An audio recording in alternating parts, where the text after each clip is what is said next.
Factory news ఇక Chevella MP అభ్యర్థి రంజిత్ రెడ్డికి ఊటింపు పట్టుకుందన్నారు బీజేపీ ఎంపీ అభ్యర్థి కొండ విశ్వేశ్వరరెడ్డి. ఎన్నికల ప్రచారంలో పక్క రాజేంద్రనగర్ నియోజకవర్గంలోని మణికొండలో బైక్ ర్యాలీ నిర్వహించారు కొండ. ఇక మణికొండ, నార్సింగి, మంచిరేవుల, కోకాపేట మీదుగా ర్యాలీ చేపట్టారు. కాంగ్రెస్ అభ్యర్థి రంజిత్ రెడ్డిపై భూ కబ్జాలు, అవినీతి ఆరోపణలు ఉన్నాయని ఆరోపించారు. దేశంలో మోదీ నాయకత్వాన్ని ప్రజలు మరోసారి కోరుకుంటున్నారని తెలిపారు. మూడోసారి ప్రధానిగా మోదీ అధికారం చేపట్టడం ఖాయమన్నారు కొండ విశ్వేశ్వరరెడ్డి.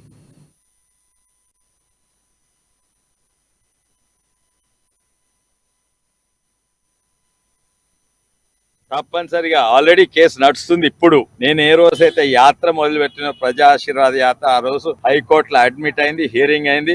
ఇప్పుడు 4 అంతస్తులు కట్టిండు, హనుమాన్లు కూడా కూలగొట్టింది, అది ఆపేసిండు. తేవడ నుండి 100% ఆ భూమి 4 ఎకరాల భూమి హనుమంతుని గుడి, డిఎస్ఆర్ కన్స్ట్రక్షన్, ఆయన పార్ట్నర్షిప్ ఉంది, ఆయన అఫిడవిట్లు ఉంది, అవన్నీ సుబూట్లు ఉన్నాయి. కేసు అడ్మిట్ అయింది. ఇవన్నీ కూడా 100% ఆ 4 ఎకరాలు వాపస్ ఇవ్వవలసిందే. ఇచ్చేస్తాం, దానికో ఎక్కువ కొట్లాడతాం. దీనికంటే పెద్ద స్కామ్ ఏంటంటే 1100 ఎకరాల మేమేమో అక్కడ 500 ఏళ్ళ సంది మన బాబ్రీ మసీద్, మన రాముని పుట్టిన జన్మదినంలో వాళ్ళు ధ్వంసం చేసి మస్జిద్ కడితే మేము తీసుకొచ్చినాము. అటు 5 మంది మేము కట్టిస్తుంటే ఈడ సీతారాంపూర్ గ్రామం చేవెళ్ల పక్కకు 1100 ఎకరాలు సీతారాముని భూమి గవర్నమెంట్ ఆయన ఉన్నప్పుడు తీసుకొని ఇండస్ట్రియల్స్ కు, బిజినెస్ వాళ్ళకు, వ్యాపారస్తులకు అమ్మింది. అది కూడా 3-4 కోట్ల ఎకరాలు ఉన్నది, 20 లక్షలకు అమ్మింది. అది సీతారాంపూర్ అని కూడా కేసు నడుస్తుంది.